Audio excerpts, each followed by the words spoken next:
Hello and welcome to the Deep Rain Podcast. Today, we cut past the surface.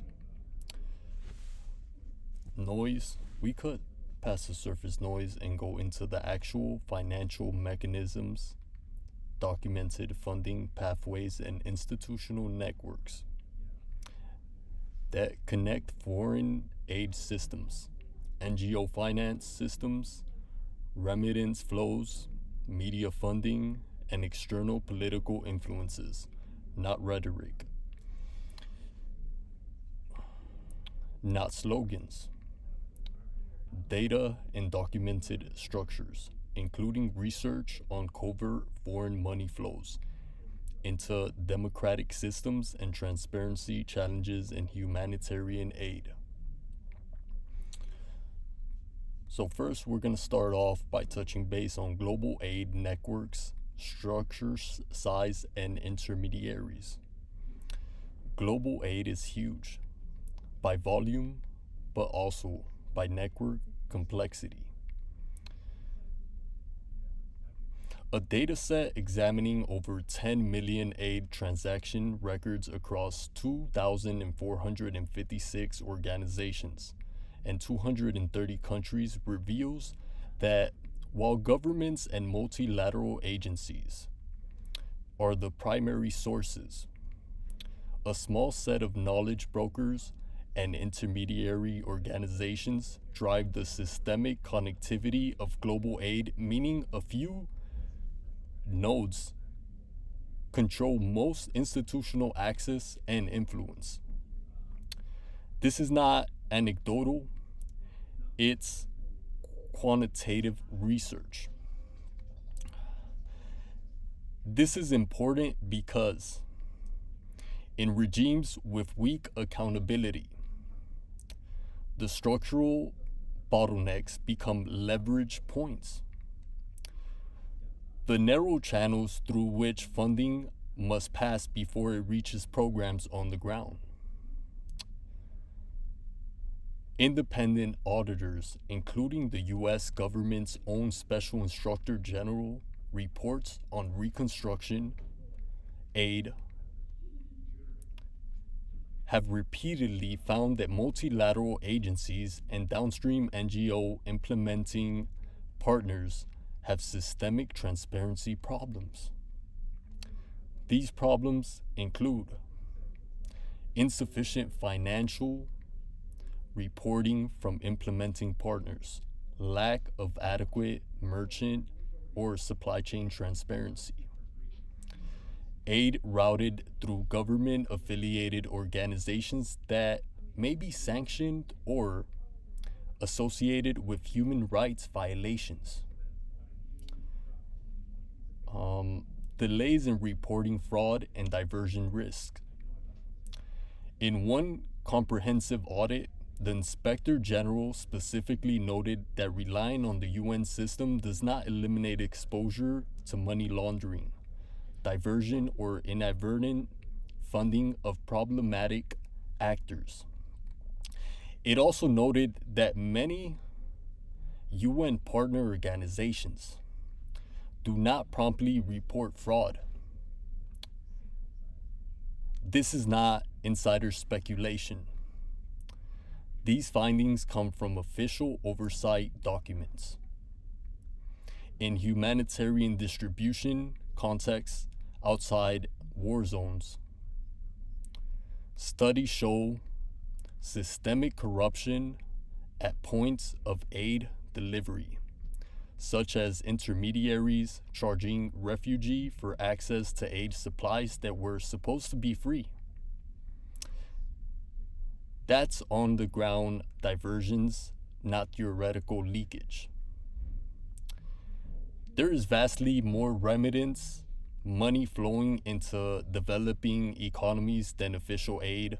In fact, in emergency contexts of some countries, remittances have been estimated at roughly 4.5 times the official humanitarian assistance from governments and organizations combined. This does not include informal channels not captured by global tracking systems. When remittance money has to flow through licensed platforms, requiring forced conversions and restricted use, what was meant to be direct family support becomes a systemic indirect tax or regulatory extraction mechanism. Not charity, not a loophole. And those forced conversions are established by legal and financial controls, meaning that the system itself encodes the extraction. The remittance system is a prime example of how nominally private financial flows are captured and monetized by structural financial regimes and intermediaries, and in many cases without adequate transparency or disclosure. There is concrete analytical research on how authoritarian regimes exploit financial loopholes to influence politics in democratic systems. A comprehensive study identified more than 300 million in documented interferences funds by authoritarian actors used across over 100 instances in 33 countries just in the past decade. The majority of these activities exploit legal loopholes to obscure origins. Interference does not define the term. Interference doesn't always require illegal transfers. Often legal structures are used to disguise influence. The research defines the term malign finance for the practice, built on strategic donations, opaque contributions, and shell intermediaries, nonprofits, and associated conduits, precisely designed to hide that the funds are part of influence operations.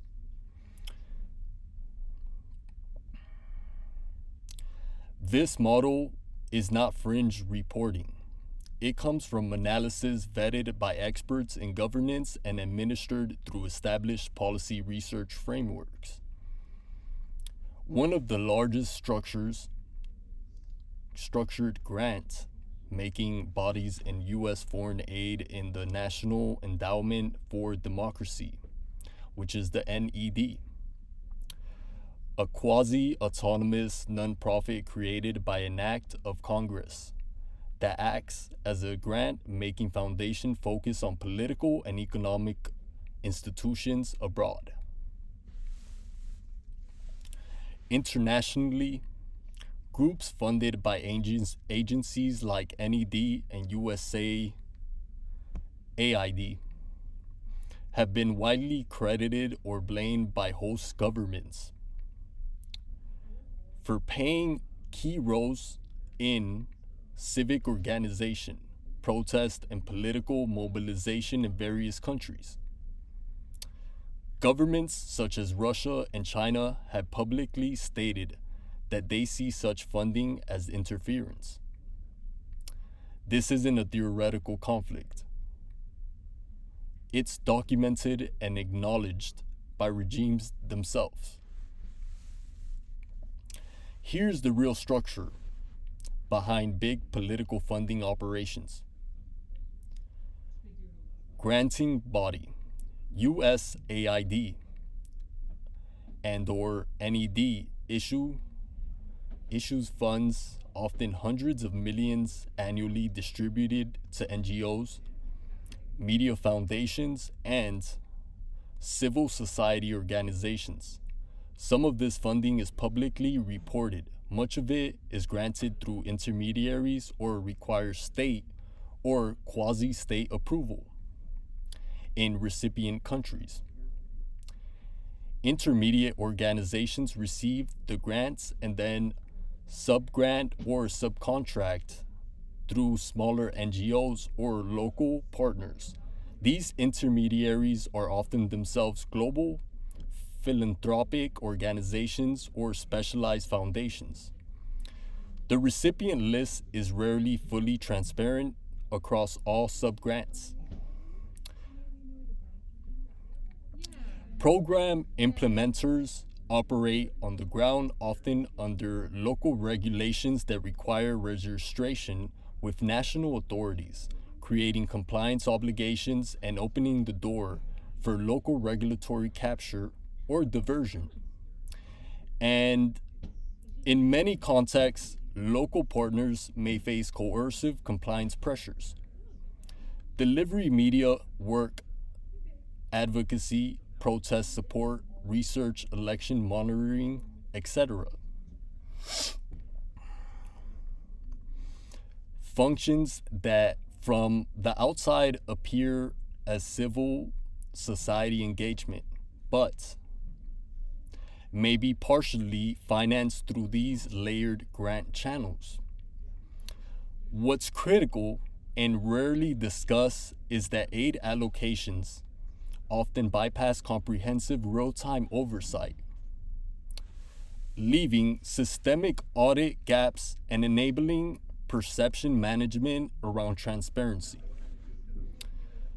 While normative journalism is foundational to transparency, investigation programs globally have leveraged foreign funding to separate, for example, the US government funded leading investigative outlets and journalists in fragile states, accounting for significant percentages, sometimes double-digit shares of some local media organizations' budgets. When that funding was paused or frozen, outlets faced collapse, illustrating the dependence created. This highlights a systemic point. When media networks become funded through international aid channels, their reporting priorities and survival priorities can align with funder interest.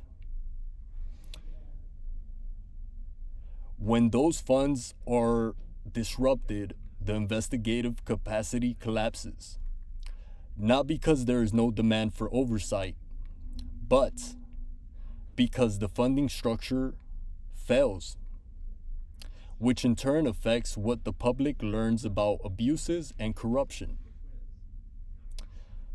What people often overlook is that domestic political movements can intersect with the same international financial ecosystems, especially when groups receive funding from ideologically aligned international NGOs, donors, and advocacy networks. Verified research demonstrates the scale of structural foreign financing across democratic systems via legal loopholes, not fringe claims but documented policy analysis. Foreign actors used shell companies and intermediaries to channel money into political influence activities that align with their interest. That's not a conspiracy theory. It's an acknowledgement policy concern tracked by analysts studying democratic resilience. Across aid remittances, NGOs, media funding, and political finance, no universal transparency standard exists across agencies. Beneficial ownership registries are absent in many jurisdictions, meaning actors can obscure who really controls funding vehicles. Conflict of interest, provisions, audit regimes, and disclosure norms vary widely, often leaving gaps exploited by intermediaries. Funding data is often aggregated, lagged, or buried, making real-time accountability nearly impossible. In other words, the system isn't just opaque, it's structurally optimized for opacity. If the goal is accountability and not just confrontation, the game isn't about rhetoric, it's about structural transparency, real time financial disclosure, beneficial ownership, registries, and enforceable audit mechanisms that make all flows visible and attributable. These are researchable, traceable, reform oriented demands, not abstract complaints. Cleaning up these networks require not broad slogans but policy transparency, audit mandates, and enforceable reporting from top to bottom.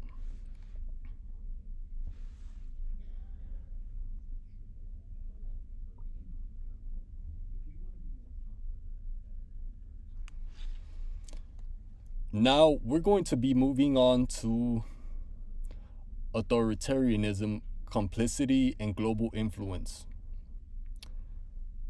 The island and authoritarian economic or criminal infrastructure, systemic forced labor and exploitation. Investigations by human rights organizations, including independent NGOs reporting to the United Nations, reveal widespread forced labor in the island's prisons, with prisoners coerced under threats and violence to produce goods exported abroad, including cigars and charcoal for European markets. Testimonies from dozens of inmates indicate forced labor, coercion, and abuse as part of state economic activity rather than rehabilitation. Products from this forced labor enter legitimate export markets, including some EU countries. Regime alliance with criminal networks.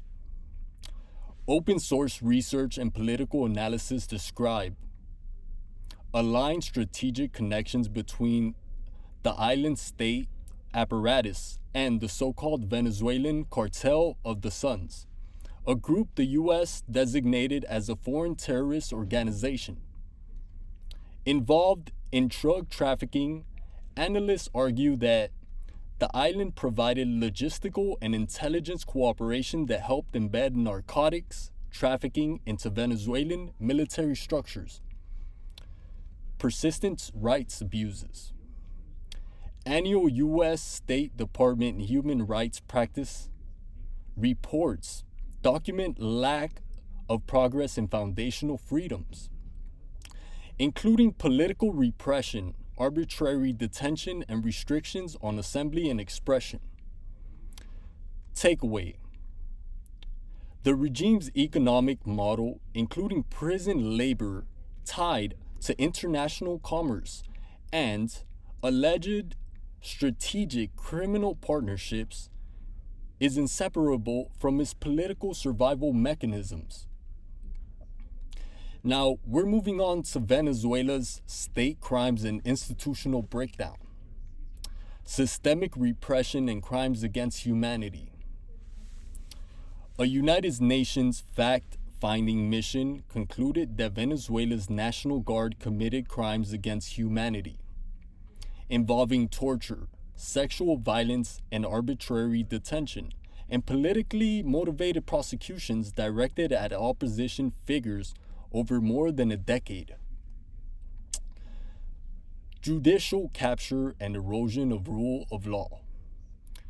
Peer-reviewed empirical research shows deliberate and sustained attacks on judicial independence and the rule of law in Venezuela under Chavez and Maduro, contributing to a collapse of checks and balances that protects political elites and criminal networks alike. Now, here's the takeaway. Beyond economic mismanagement, Venezuela's authoritarian structures have been documented to systemically violate human rights and dismantle institutional accountability.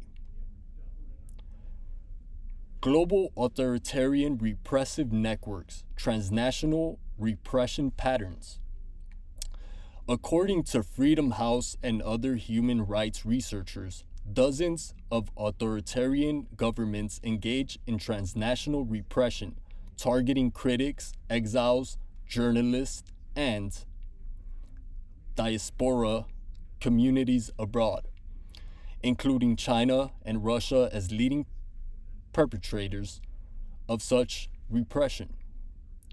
China accounts for the highest share of documented cases involving harassment, threats, and intimidation of dissidents overseas. Middle East authoritarian repression. The Islamic Republic of Iran has a long record of political repression, including mass executions in the 1980s and ongoing documented torture and suppressions of dissidents, of dissent. The UN Special Rapporteur and human rights organizations have detailed elements of this repression as constituting crimes against humanity. Syria's breakdown of civil rights.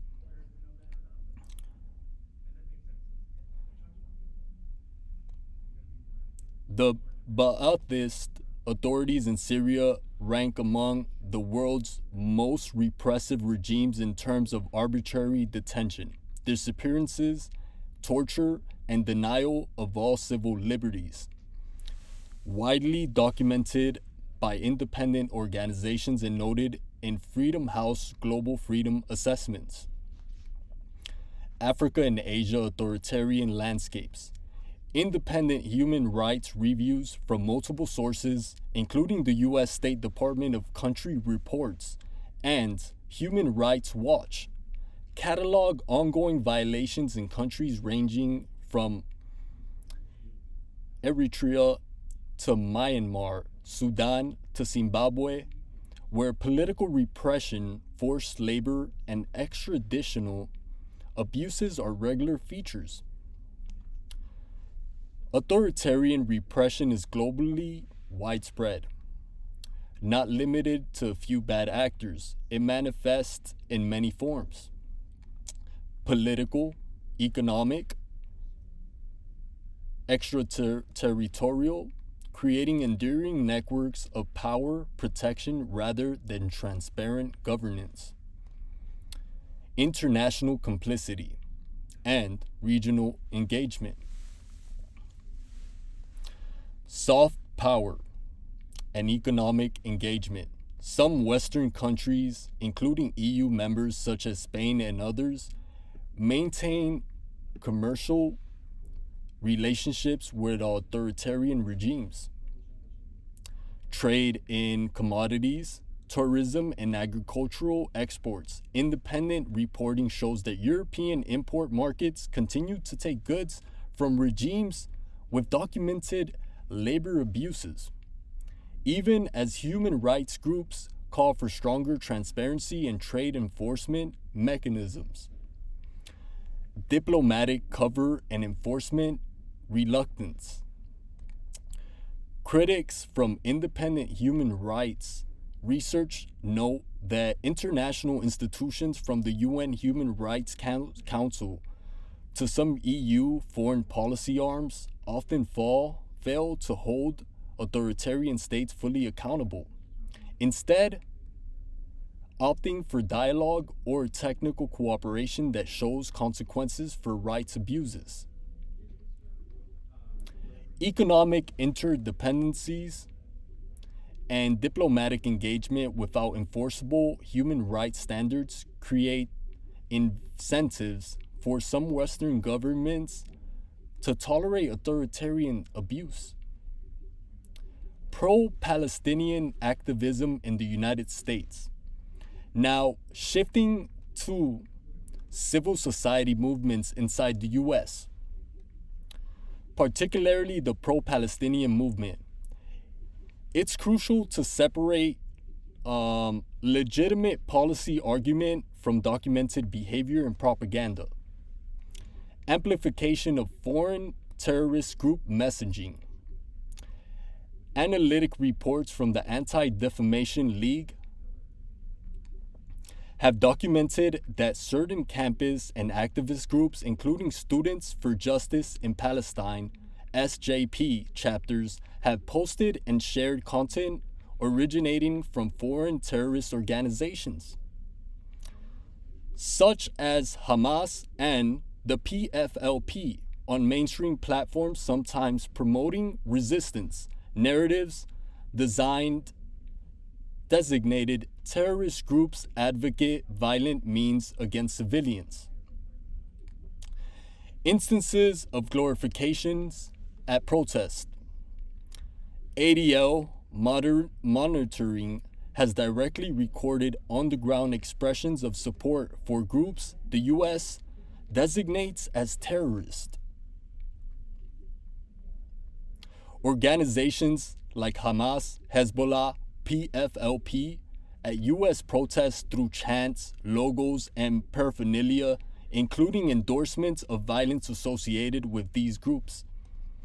Organizational networks and activist ecosystems.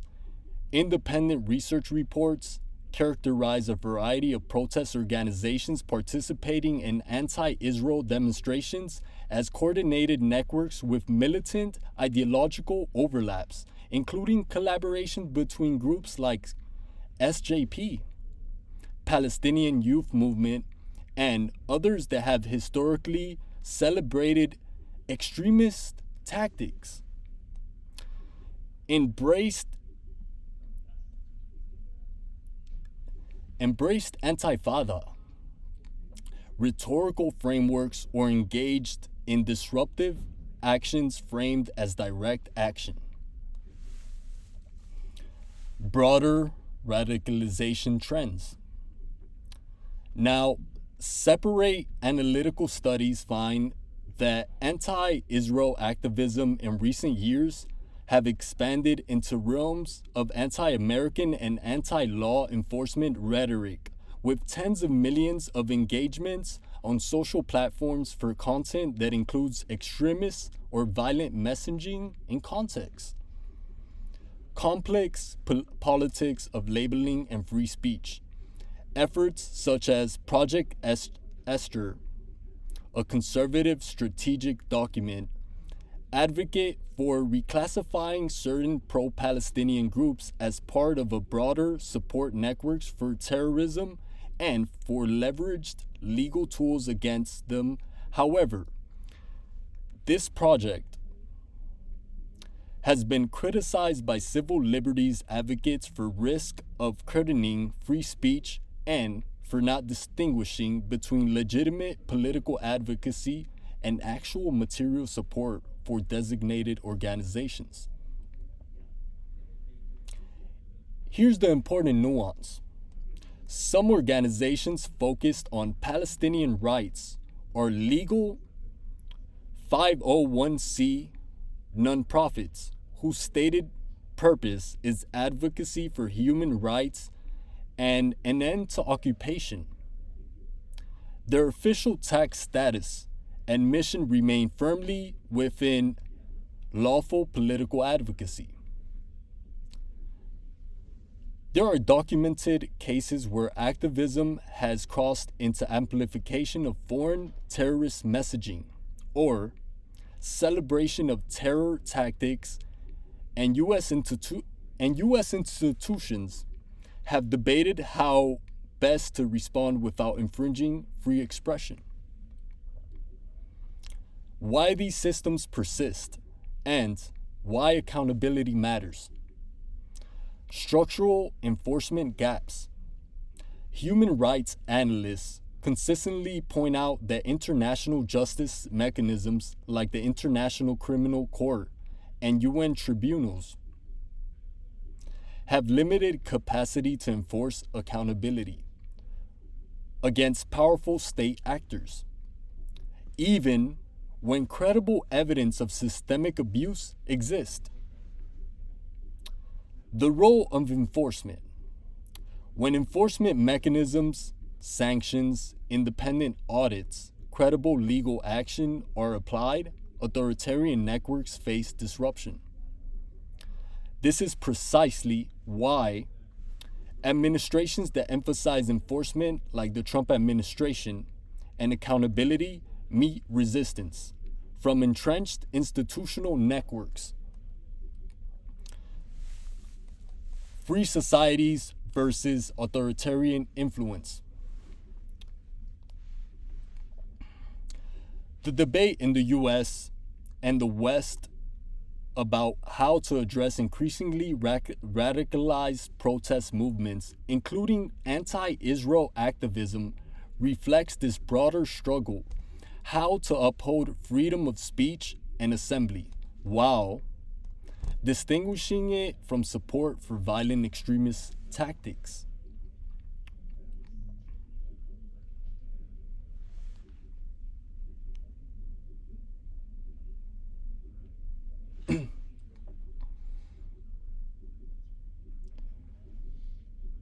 The island's economy did not emerge spontaneously. It evolved into a state-managed extractive network behind the propaganda about healthcare missions and solidarity.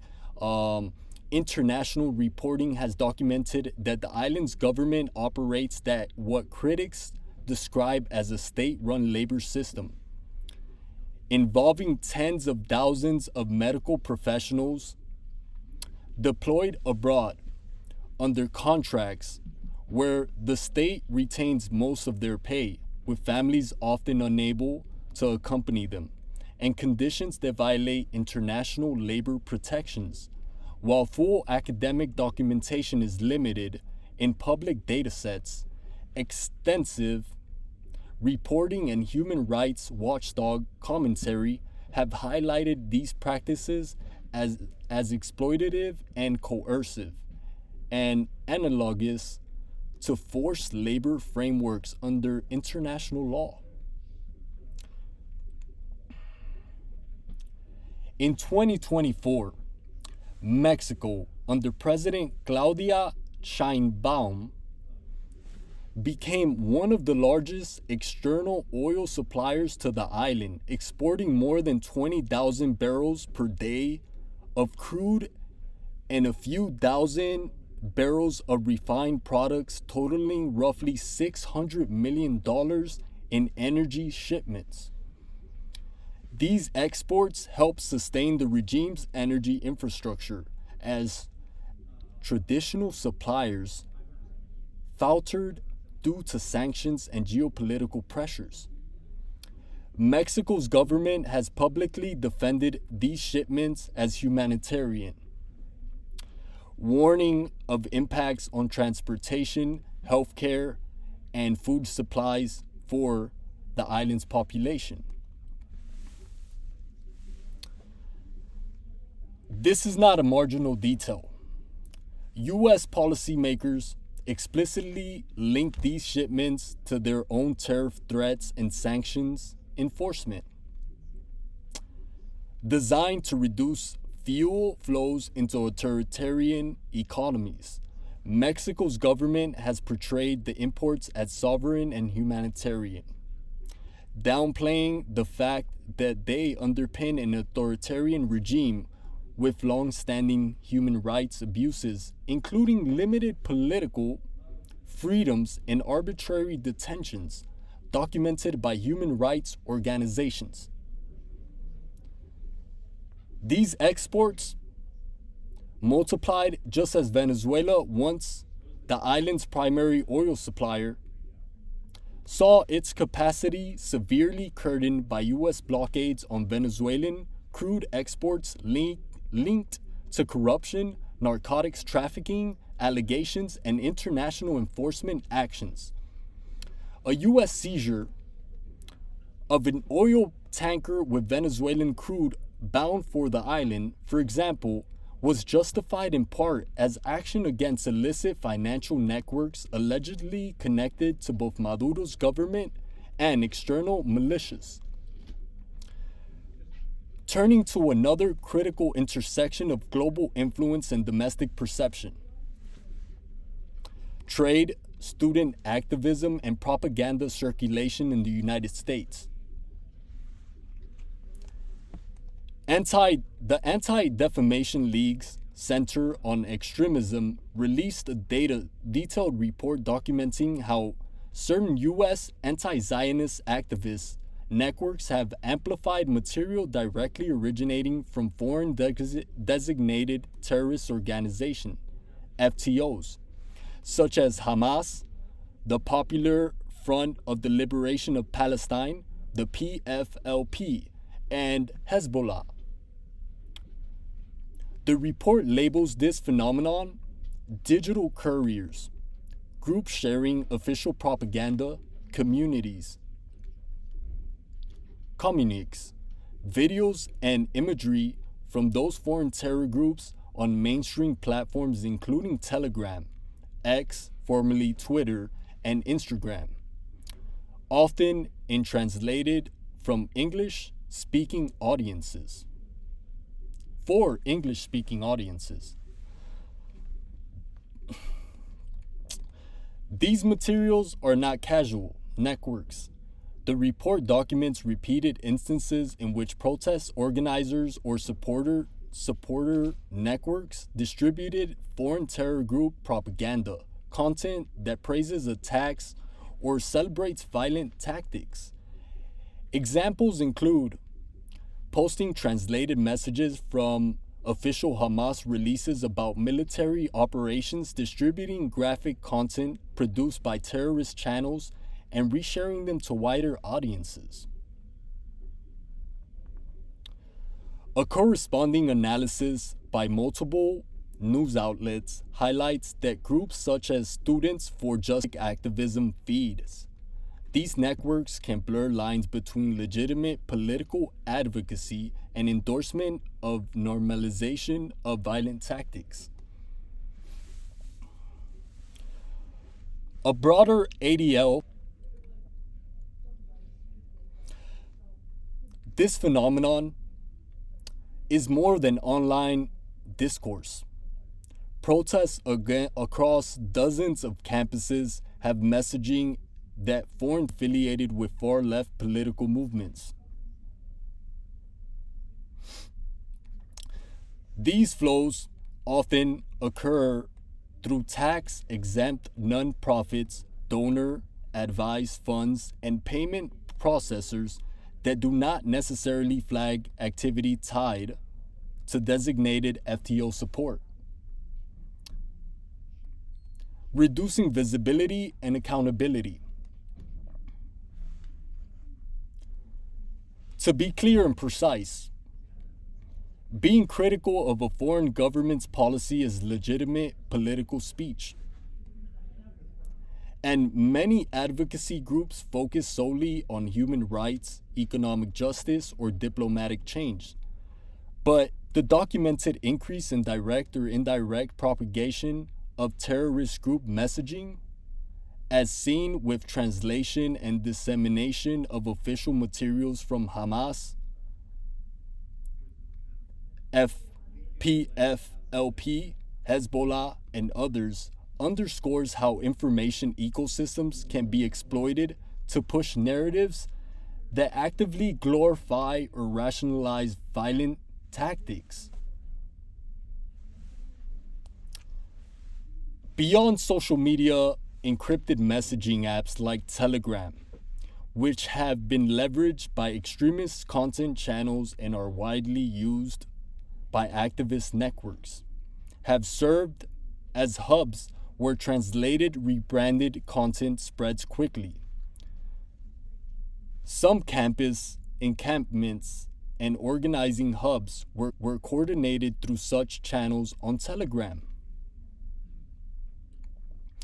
which is known for minimal content moderation and has historically been favored by a variety of extremist actors for propaganda dissemination.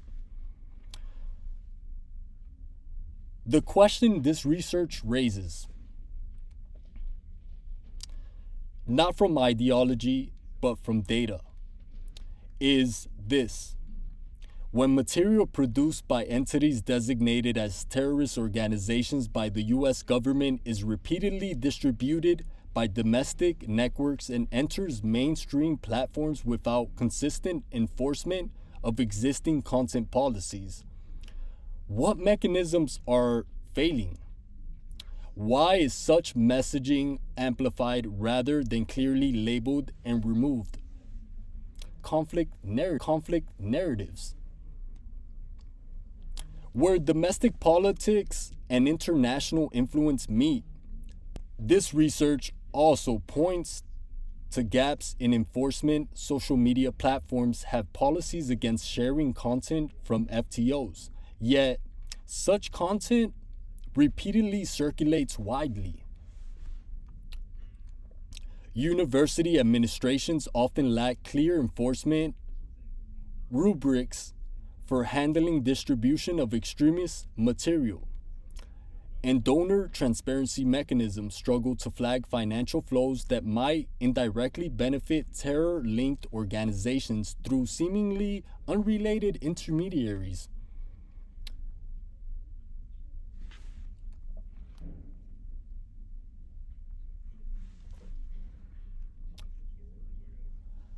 We start in the Caribbean.